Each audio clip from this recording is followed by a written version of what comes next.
Welcome to the Sick Podcast Amble Show, and I actually think I'm going to be sick in a in a season where you never know what to expect.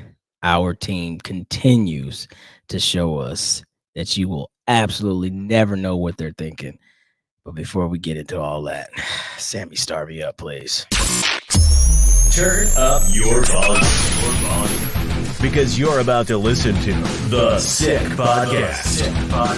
And Bill Show. Intercepted! Marlon Jackson! Marlon's got it! We're going to the Super Bowl! We're going to the Super Bowl! Marlon Jackson with the interception!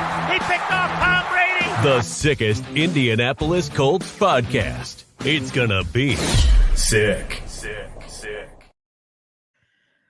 Yes, sir. It's going to be sick. Let's go ahead and bring up a word from our sponsor. Maybe not. Oh, there it is. Download the DraftKings Sportsbook app. Use DraftKings code 6sports to get $200 in bonus bets instantly when you bet just $5 on NFL bet. On any NFL bet. I'm sorry, that's DraftKings. Another word from our sponsor. All right, let's bring in Frickin' Frack. Here they go. Frickin' Frack. Let me officially start this shit. Here's Frick. Where you at, Frack? How many fucking times have I told you when the anvil strikes, shut your mouth? You only did it. Shut me up. Hang on. Right. So if we're Frick and we're Frack, does that make you fuck?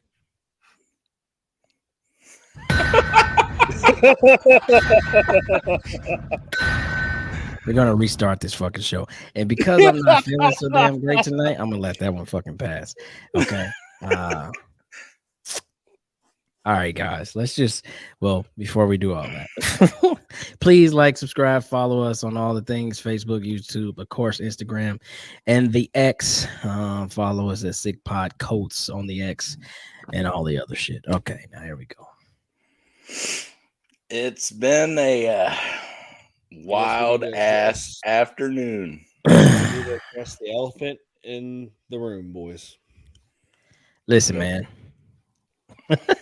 Listen, man.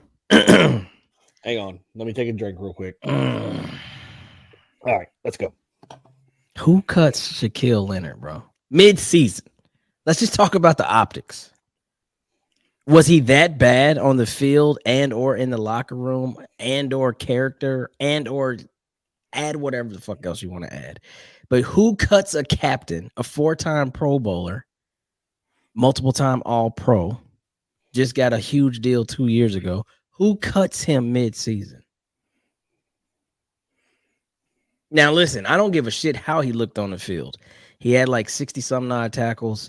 He wasn't the Darius that's, averaging, 100 plus a year like he was early in his career. Fine. Who fucking cares? He was being vocal about, hey, wanting to be on the field more. That's what he always done. That's okay, too.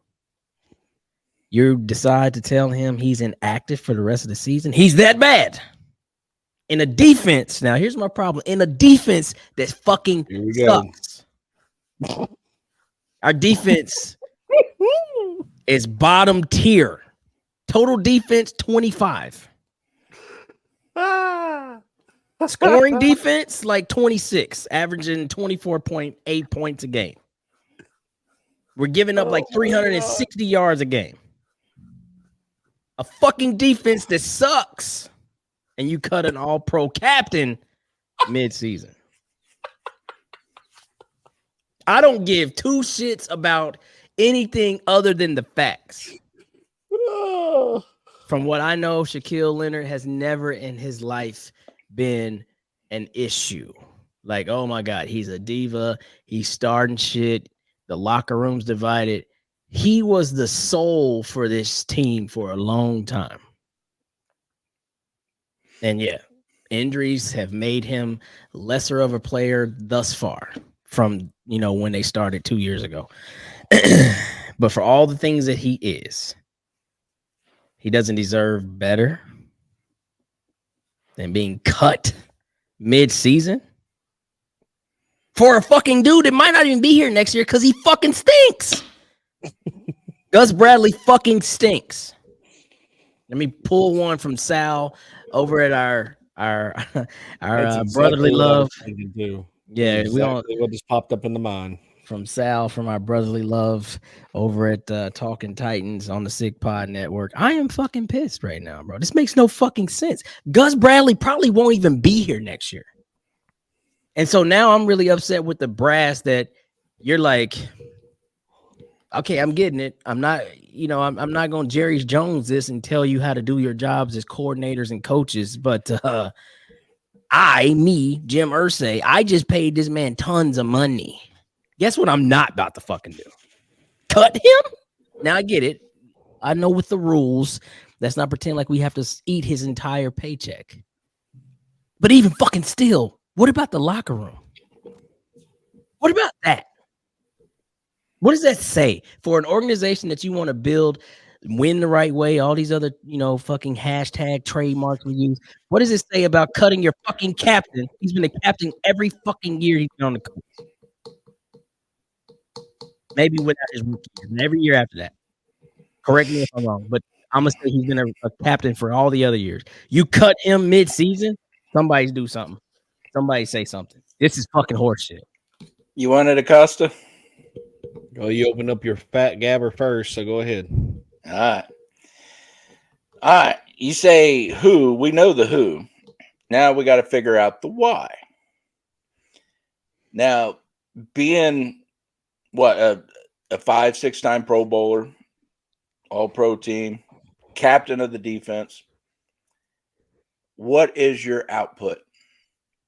Your weekly output? Are you asking me this question? I'm asking you to think about it because Rhetorical. this is what I'm looking at. You can go back and see how many tackles he's had every game this year. You'll see a 5, you'll see a 9. Every once in a while, you'll see a 10. But there's like two games where he had over 10 tackles. Now go and look at Zaire. Look at EJ Speed. They are friggin' killing it. So you want to talk about the locker room. I get it. I understand that. And look, don't take nobody take me wrong. I absolutely love Darius Leonard. I met him his rookie year, and he's phenomenal human being, phenomenal football player. But after the surgeries, he has not been himself, and I'm paying him damn near $100 million. And the output that I'm getting from a $100 million captain is not acceptable. In a shit defense. Okay, the shit defense ain't the front 7. No, yes, it is. It's shit. We're shit everywhere. Okay, I'll have to find stats, but most of the yardage given up is on the back end. Okay. And I'm not trying to point at players at that. And I'll definitely agree with you on the Gus. That's a Gus call because he leaves that damn middle wide open way too often, way too long. But I'm paying a man $100 million, and I'm not getting the output from him, regardless. And I was listening to another podcast, Lawrence Owens' podcast, and he came up with a stat that Leonard was getting 70% of the snaps in every game this year except for one, the one he didn't play in because of the concussion. EJ Speed's getting like 40% of the snaps and tripling his output. So as hard as this had to have been on Ballard in the front office to cut this man, to me, it tells the locker room, if you produce, you get paid. If you don't produce, you get cut. We're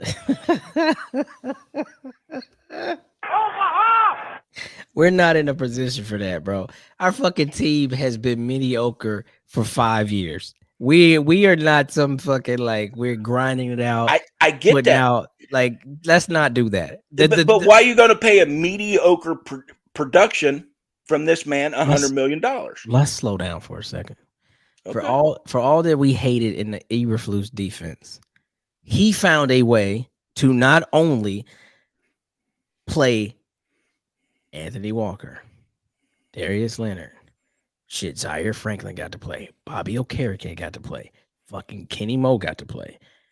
A lot of those dudes became Pro Bowlers in a cover 2 defense. You trying to fucking tell me when this cover 3 shit started last year with Gus Bradley, guess who the fuck we was almost losing then?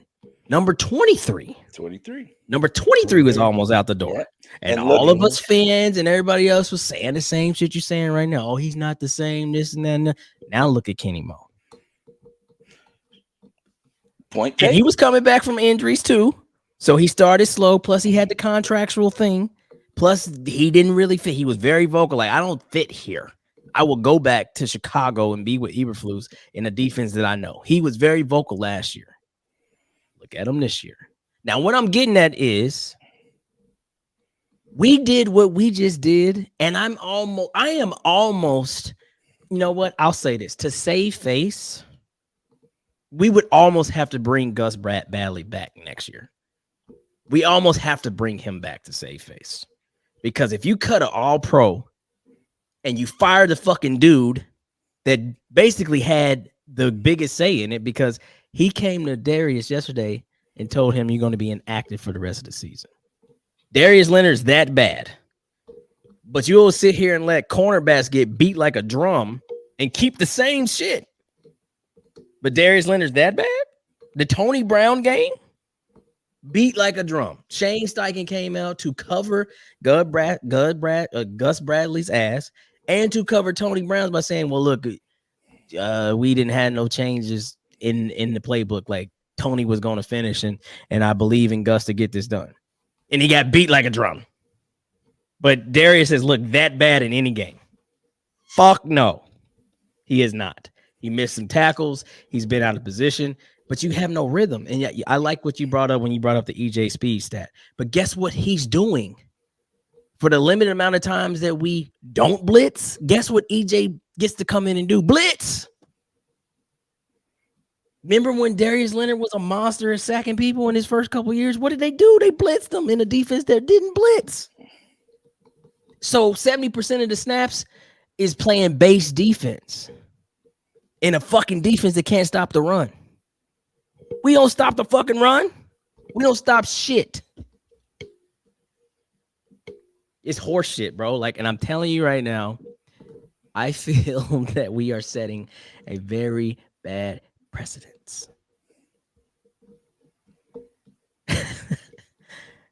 We have decided, and I'm going back to yesteryear, not to bring back Edgerrin James. Don't sign him. We have decided to cut Peyton Manning.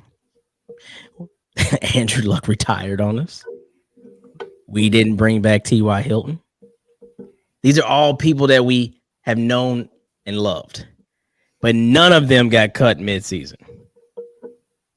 And they wore the C on their fucking chest. None of them got cut. That's crazy to me. Who is playing with their mic? That is definitely Pat. I ain't even got my hands nowhere near my mic. You can see Who my is mic right playing here. with their mic. You're playing with the base of the mic or something, because my hands are right here. No, Yes, it didn't sir. sound like that. It sounded No. like that was you, Pat. You were sneaking down there. Maybe it was. There it is I'm again. pissed. Stop playing with the mic. I'm not happy. Well, I'm trying to control myself, and I need something in my hands when I'm Whoa. letting you speak. Whoa. You dirty motherfuckers. Kid Time out, big show. dog. Time the fuck out, big dog. All right, let's We're hear not from gonna do country. that. Yeah, country say something. Country Save me- is like get been me like- out. Get me out of the spotlight. Country is like all day. He's been like this, like, you know, well, we did the right thing. Country, tell us why we did the right thing before I We did Omaha the your right- ass. Okay. I agree with every single statement, Clyde, that you are saying, and Pat was saying. Pat went more the statistical part. I'm going more for, I guess, like, I don't know, I guess a player side of things or a coach's side of things, more of a coach's side, I guess. What I'm seeing, and I'm not no NFL coach, but what I'm seeing is a player who is riddled with injury, yes. His recovery was not what he thought it would be, first and foremost. With all due respect to Darius or Shaq, love him to death. I really do. But continuing, he has not been the maniac of old. He's been playing like 70% of his snaps most games, and he wanted more snaps. My answer to that is if you want more snaps, you got to produce on the field. Plain and simple. I don't care if you're Tom fucking Brady, Peyton fucking Manning, if you're not producing on the field. I was always taught growing up, if you don't produce and you have a shit attitude and you don't play or you play like shit for the betterment of the team, you have to be benched. And in this case, he was cut. Now, Gus has not had the best year to date. Probably his worst year to date as our defensive coordinator. I have to agree. I've been pissed at him all fucking year. Believe me. But when I see other players, the front seven, doing the absolute best they can, yes, we had games where it was rough where we couldn't stop the run. We're not doing aggressive play calling. I get that. But when you have players prospering, star players prospering, DeForest Buckner, Big Rowe when he played, Dio, Zaire Franklin, EJ Speed, even Grant Stewart, thriving in a defense that has been called like shit all year, but yet they're still producing numbers on the field and still keeping us in football games for the most part. And I said this earlier too in our little group chat. I cannot recall one major stop, one major game-changing drive for the defense that Darius was a part of this year. And that's what he's known for. Like you said, Clyde, he was known to sack multiple times in all his Pro Bowl years, peanut punches, forced fumbles. I mean, he was all over the place. Interceptions. He was all over the place. He was dominant as fuck. And he still has that potential in him. Is it going to be ever brought back out again because of his injuries? That's yet to be seen. But when you have a star player not producing, and like Pat said, it's $100 million that we're nearly paying the man. You can't be patient for that long. I get it. It sucks. It really does. I love Darius to death. I'm wearing his jersey tonight, even though I'm talking this type of talk about him tonight. I love him to death as a person. I've met him myself. He's a great human being. I wish nothing but the best for him. I hope he goes somewhere and kills it. I know it's not for us where we want to see him kill it, but you know what? It's a business at the end of the day. We had to make room somewhere. The star players are, you know what, now who our star players are starting to shine. Zaire Franklin's on a Pro Bowl year himself. Leading the league. He's leading the league. EJ Speed's right there. They're all over the field. Kenny Moore's having the best year of his life.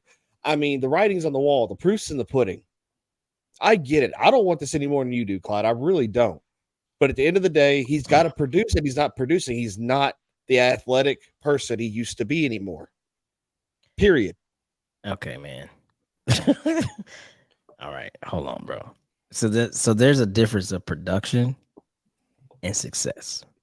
Fucking right. Zaire Franklin has a gajillion tackles. Guess what, though? We give up a gajillion yards and a gajillion points. This isn't Fred Warner leading the league, giving all the tackles that he does and all that. And oh, by the way, his defense is number one. That ain't this. Somebody got to make the fucking tackles, because guess what? All we do is play fucking soft coverage. Somebody got to make these shits. Okay, then why ain't he? Because he used to be that guy.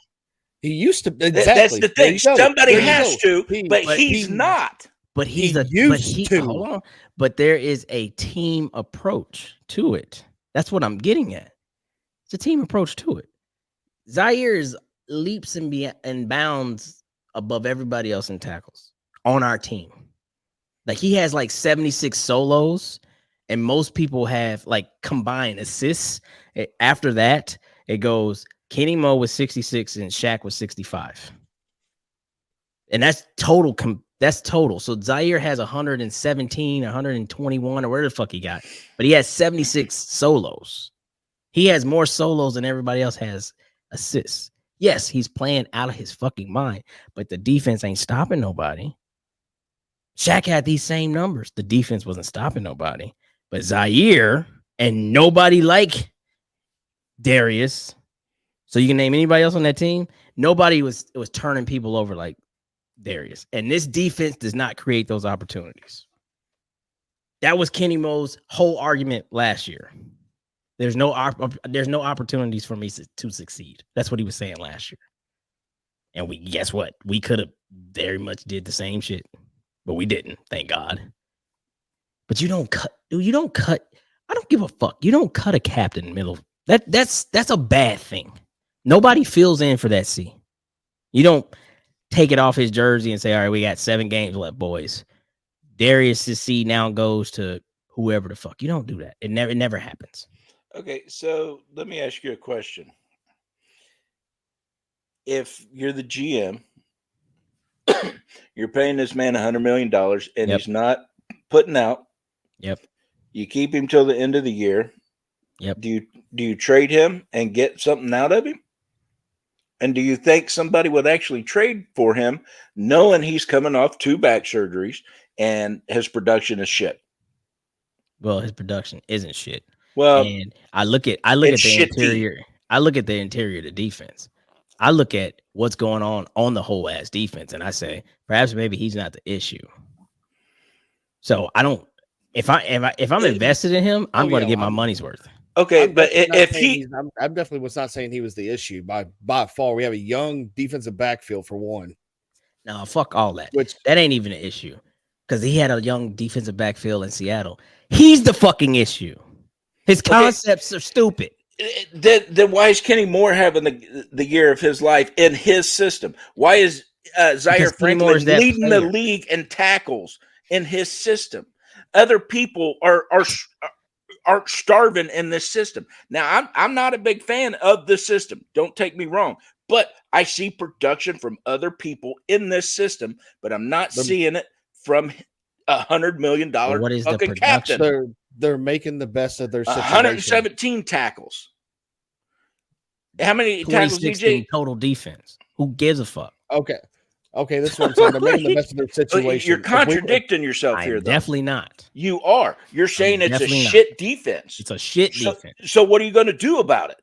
You're going to get rid of people. You're going to bring other people in. You're going to give somebody else a chance. Wrong. And you're going to save on the cap. Like Acosta said, it's a here we business go. decision. Here we go. And it could not have been easy because we all know Chris. We all know how he feels about these players. And he loves them out of the draft and he raises them like his own. So to do something like that mid-season, it has to make me think that it was a mutual agreement between both because it would have been better for Darius to hit the waiver wire and still get his pay than go to the end of the year and nobody trades for him because of the surgeries, because of the lack of production. And then you cut him and then nobody picks him up. I'm going to say this. This was wrong, period. And in the history of the Indianapolis Colts, we've been wrong a lot of times. Tons of times we've cut people way too quick. Whether we drafted them, didn't develop them enough, and they go other places and become fucking stars. So why didn't you get this vocal about Deion Jackson getting cut after the first game? Because he did not produce. No, because Deion Jackson was never a player of any type of caliber that even mattered. Deion Jackson was not a starter. He just got thrust into the role because JT wasn't in the house. It was not a starter. That's why he's not. I don't even know where he is right now. Is he is he rostered right now? I don't either, but he's a player on our team that got cut because he did not produce. He got cut because he should have got cut before. You know who shouldn't have got cut? Philip Lindsay last year. Philip Lindsay should probably still be on this fucking roster, but we cut him for that dude. Well, there you know why we cut him? Because he played special teams. So that's why we kept him initially, because he played special teams. Deion Jackson, come on, man, that's not. Stop that. That's insane. I'm just saying, it's right there. It's crazy, man. You're not producing. You got to go. But you're a cancer in the locker room. You got to go. He's a cancer. I'm not saying he is. I'm just saying, these are the things that will get you released. Okay. Well, is the precedent? Should the precedent be a privilege all because you're an all-pro?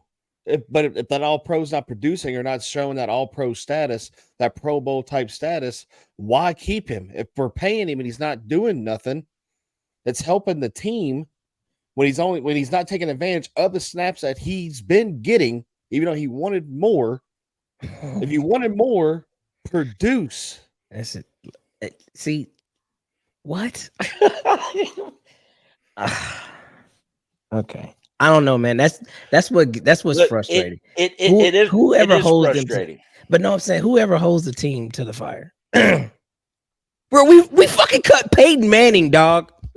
Like, let's not play around here. Who would also go and only destroy the league for 2 straight years with numbers and take him to 2 more Super Bowls, though he only won 1. But so he definitely wasn't done. But we cut the GOAT. Let's just focus on that's the organization that we're in. For all the things that Jim Irsay is, it's time for him to sit his senile ass down. It's time for him to sit the fuck down somewhere. It's really time for him to sit the fuck down. You think this was a Jim call? Oh, fuck yeah. I paid him. Are you kidding me? Who else call is it? It ain't no Chris Ballard call. I paid him. To me, I'm putting it all on Chris. I'm not putting this one on Jim. Chris Ballard don't pay nobody out of his pocket. He not negotiates out of his the deal, pocket. but that's what I'm saying. You're not going to, bro, come on. Let me ask you a question. Who's safe on this team from getting fired? Who's safe?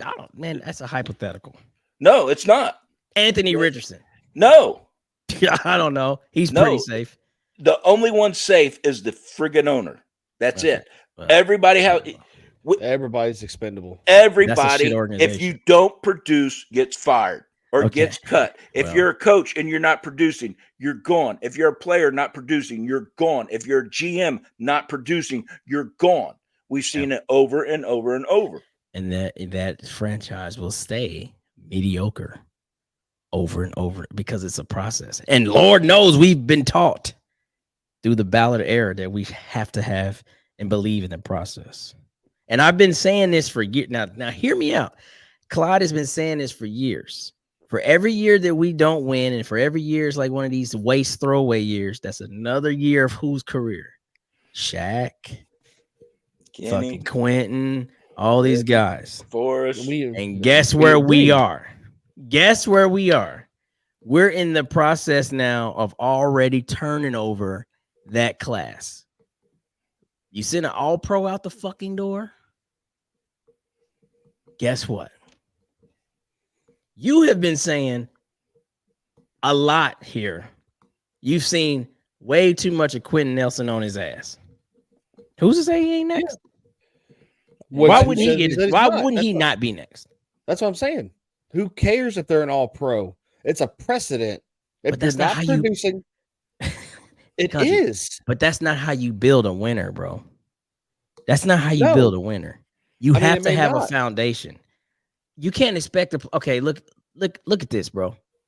For all the things that Jason Kelce is now for the Philadelphia Eagles, let's be 1,000. Jason Kelce has been a stud for years. Who the fuck was talking about Jason Kelce 11 years ago? Nobody. But he's 36 years old now, and he's been a stud, and he's won the Super Bowl. He's been to another Super Bowl, and now he's got the whole famous highlight from him and his brother. They played against each other. So more people know about Jason Kelce now than they did 11 years ago when he was young and fucking the better version of himself. But more people know about him now. He's a foundational piece of that team. Jason Kelce has probably had a down year or two. The Eagles have definitely had down years during his season. You don't fucking cut all pros, bro. You don't. Especially when the dude, we're not vouching for Bill Belichick here. This is Gus Bradley, who, if the Colts fuck around and don't make the playoffs and keep giving up fucking 390 yards a game and fucking giving up 30 points a game, is this some bitch gonna be back? And you have the nerve to say this dude is about to be inactive for the rest of the season in your shit defense with your shit concepts? That's what we're doing? No. That's what we did. You don't cut the player. You wait this motherfucker out, or you do what everybody else has done. Take the Steelers. They just fired their OC, Matt Canada. Get out of here. You're terrible. 2 weeks ago, Ken Dorsey up in Buffalo. We're not being productive. Get out of here. Fucking what's his name from the head coach from the Raiders? Get him out of here, Josh. We gonna promote Antonio Pierce. You part ways with the problem, the source. Our defense sucks. I don't care about production. Our defense stinks. And you cut your all-pro. And everybody's like, oh, I wish him the best. No, the fuck we don't. Because the best was not this. That's how I feel. You don't wish somebody the best and say, thank you for everything you've done, and you treat them like this. Business or not, he was not that terrible to be cut in the middle of the season. Period. Cut Matt Ryan ass in the middle of the season last year. Cut that motherfucker. Yeah, cut him. Cut. Cut the fuck him. Like, that's what the fuck I'm talking about. Cut him. I'm laughing because it's true, for sure. He was shit. Cut his ass. Nah, he get to ride it all the way out to the end. Okay. Why? He was wearing a C on his chest too, remember? Fuck's going on here? And he was terrible. Shit, everybody talks about Carson Wentz. You know how I feel about that. Carson Wentz was 4,000 times better than Matt Ryan. 4,000 times. And we ran his ass all the way out to town. But he made it to the end. And he wore a C too, I think. He did. Okay, then. That's why I said what I just said. It's fucking horseshit. No, matter of fact, know what it is. It's gotta be a play that's best for him that we don't know about. Bullshit. You're just in your feelings tonight, bro. I'll be there. This man's still passing out turkeys to a city that he loved and adored. Bro, this is crazy, man. Bro, it is. This is crazy. It's wild. From what we can see, it is 100% crazy, and it doesn't make sense. It doesn't make sense. That's why I say there's got to be some other optics that nobody knows about, and maybe it's going to come out. Maybe it ain't. I don't know.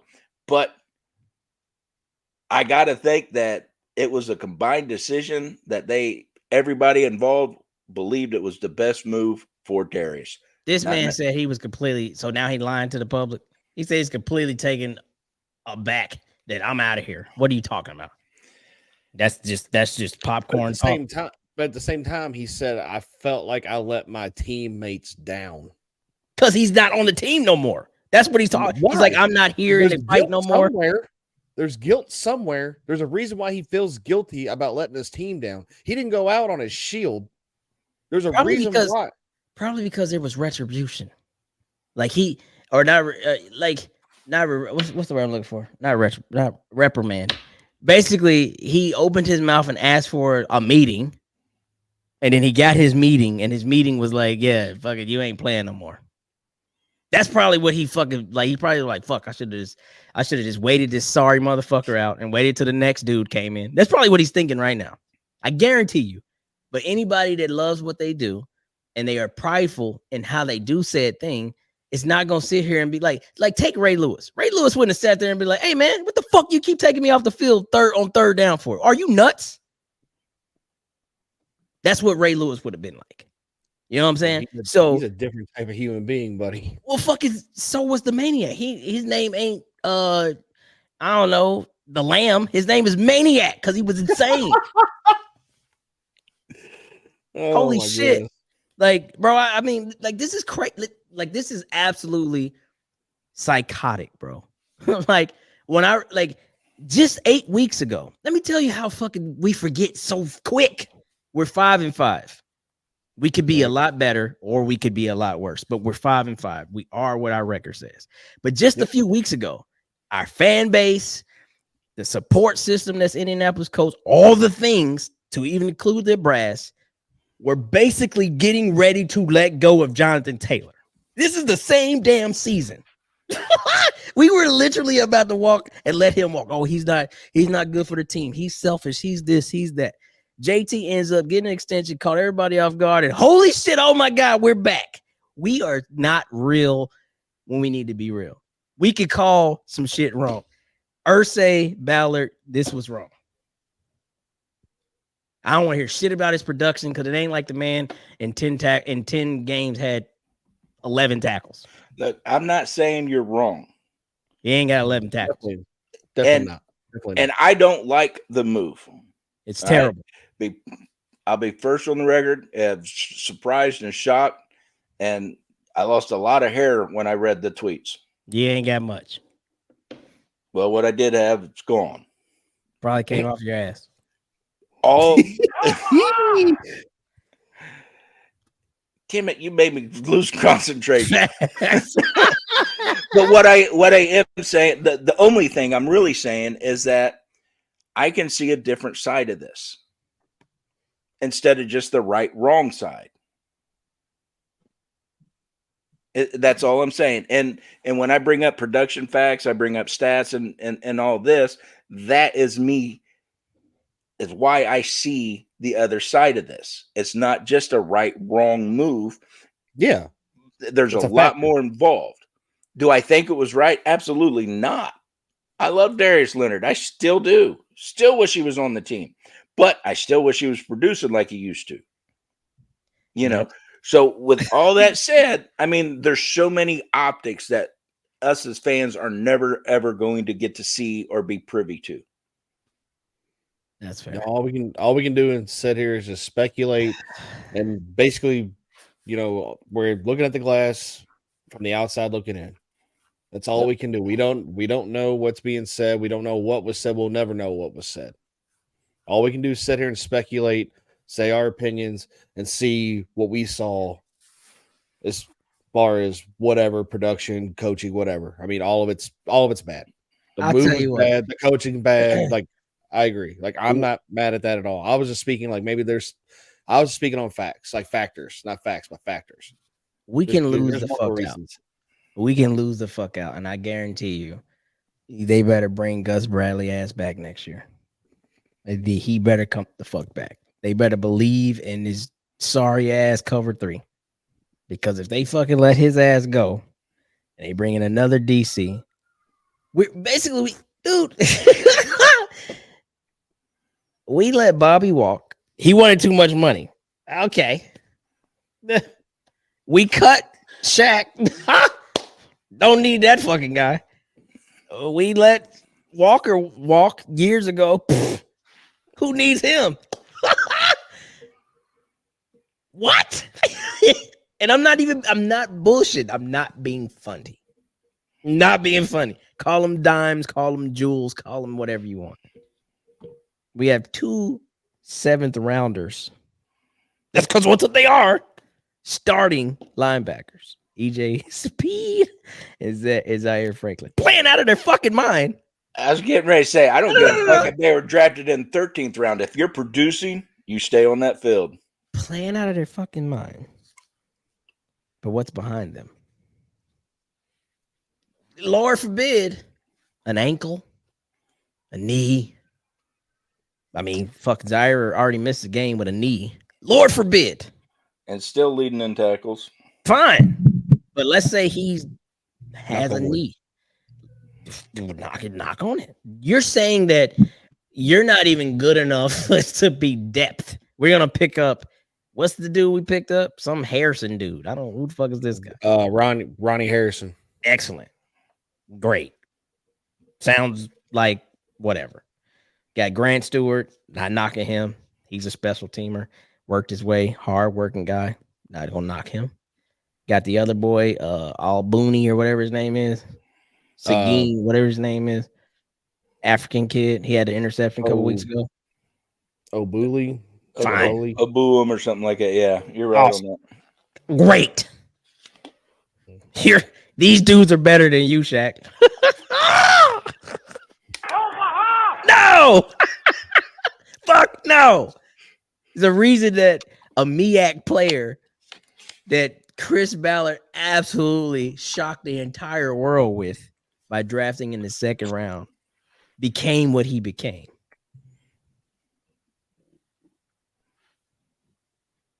Shocked us all. But once we knew what we had, what?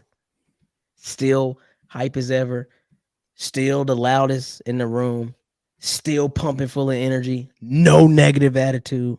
No hoodie up JT mode. No disconnection from the team.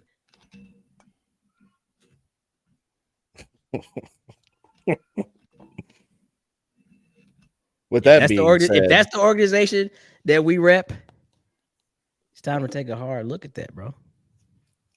You can't. You damned if you do. You damned if you don't. The whole city turned their back on JT. Look at him. He's fucking selfish. Hoodie up. He don't want to let his fucking ass walk. Darius is whoa, fuck. I'm not still. Happy for my teammate. Good fucking bar. Cut.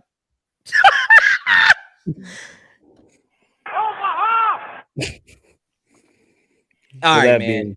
With that being said, shit. Darius, Shaquille, Leonard, we absolutely love you. You were great in the city of Indy. You would definitely be missed here, for sure. That's all I got. Party shots, P. Come on, you're a homer. You always side with the organization. Come on, we got a game Sunday. Let's start focusing on that. This motherfucker. Bruh. I mean, we do. It's a fact, Jack. All right, we only have one show this week. Let's just give. I don't give a fuck about Tampa Bay. Tampa Bay is coming in. Baker Mayfield will probably fuck us over because our defense sucks. And maybe this week we'll cut EJ Speed. Who fucking knows? But we'll keep Gus Bradley gussing it. So let's talk about score predictions for Tampa Bay. Mike Evans goes for 12 and 200. Sounds about right. Baker Mayfield will have 445 against us. Also about right. And then the score will be because the defense bends but doesn't break 27-21. I don't fucking know. That's what I got. Baker Mayfield looks like he's at Oklahoma again. What you got, Pat? Well, all I'm going to say is you need to get out of your feelings, young man. Okay. Well, we were score predicting right now. Nothing else. And you were still in those feelings with all that shit. Call it what you want, man. But all I'm saying is, hey, bro, like you said, nobody's safe. Good luck, Zaire. Could get cut, dude. Watch your ass. God. Fuck around and not have 19 tackles this week. Fuck around and get 11. Motherfucker. The street is cold. You got to motivate these guys somehow. Hey, take it easy. Take it easy. Oh my God. You told me to take it easy earlier. Take it easy. You don't cut Shaq, dude. Take it easy, damn it. But we did cut Peyton Manning. The fuck? Good God. What? Score predictions fucking 23-19 Indianapolis. Jesus Christ. The Indianapolis Colts cut Peyton Manning. Wow. He'll never throw a football again. He only threw for 5,500 yards. Can we get this motherfucker off the air now? 52 touchdowns or some shit like that, and they went to the Super Bowl. What? Someone put this motherfucker in a straitjacket. Oh, shit. 31-21, my prediction, Colts. Can they cut fans? They might cut me. I'll cut you. I will cut you. I'm wondering, can you cut fans? Yeah. Fuck it, nobody's safe. Everybody can be on the chopping block. If you a fan out there just sitting there on your phone instead of watching the game and screaming, you're cut too, motherfuckers. You go. He said if you're screaming at Candy Crush and not fucking the game, you're out of here. Get that motherfucker out. He said if you're screaming because of angry fucking birds, you're fucking out of here. Did you see the last play? You're fucking out. If you see that your girlfriend broke with you, if your girlfriend broke with you on Facebook and you're screaming about it, fuck out of here. Okay, and with that, Sammy, get me the fuck out of here. And that's a wrap. Hope you don't miss us too much until next time. Follow the Sick Podcast and Bill Show on YouTube, Instagram, Facebook, Google Play, and Apple Podcasts.